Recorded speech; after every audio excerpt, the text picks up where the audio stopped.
مگر ابھی تک مجھے کوئی نتیجہ حاصل نہیں ہوا تھا۔ لیکن مالکن کو مار کر ہی میری زندگی آسان ہوگی، چنانچہ میں نے ایسا ہی کیا ہے۔ اسی دن میں نے غصے میں مالکن کے کھانے میں مزید زہر ملا دیا۔ یوں مالکن ہمیشہ کے لیے اس دنیا سے رخصت ہونے کے قریب آ گئی۔ اس کی آواز کانپ رہی تھی، ٹھنڈے پسینے آ رہے تھے، بولنے لگتی تھی، شمو میرا آخری وقت آ گیا۔ میں مالکن کے پاس بیٹھی مگرمچھ کے آنسو بہا رہی تھی۔ یوں مالکن میری گود میں سر رکھ کر جان دیتی، مجھے ذرا بھی اس پر ترس نہیں آیا۔ میں تو اپنی خواہش کو حاصل کرنے کے چکر میں اندھی ہو چکی تھی، یہاں تک کہ میرا مالکن سے رابطہ ہمیشہ کے لیے ٹوٹ گیا اور وہ یہ دنیا چھوڑ کر چلی گئی تھی۔ اب میرے دل میں صرف اور صرف مالک کا خیال تھا۔ میں جانتی تھی کہ وہ میری خدمت کا اعتراف کرتے ہوئے ضرور مجھے نوازیں گے، مجھ سے اپنے غم کا مداح کرنے کو کہیں گے، میں ان کے ساتھ شادی کی پیشکش کر دوں گی۔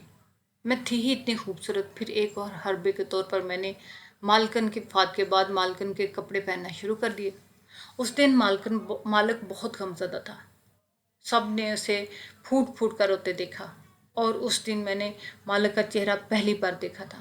مالک کے چہرے پر بہت نور تھا، لگتا تھا کہ وہ کسی اور ہی دنیا کا باسی ہو، وہ انسان نہ ہو بلکہ فرشتہ ہو۔ اس کے چہرے پہ بے پناہ نور تھا، پر اس نے ابھی تک نظریں ملا کر مجھے نہیں دیکھا تھا، یہاں تک کہ میری یہ خواہش بھی مر گئی، میں ہمت ہار چکی تھی۔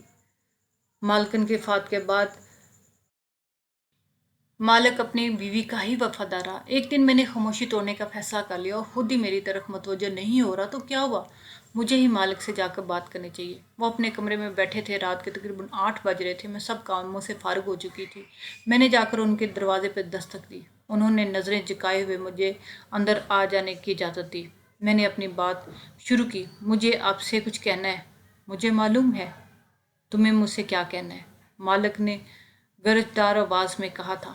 تم جانتی ہو کہ مجھے افسوس کس بات کا ہے۔ یہ مذہب، یہ ساری روایتیں جو تمہارے پاس ہیں، یہ تمہارے پاس بچپن سے ہیں، پر مجھے تو اسلام کا فیض تب ملا جب میں 15-20 سال کا ہو گیا تھا۔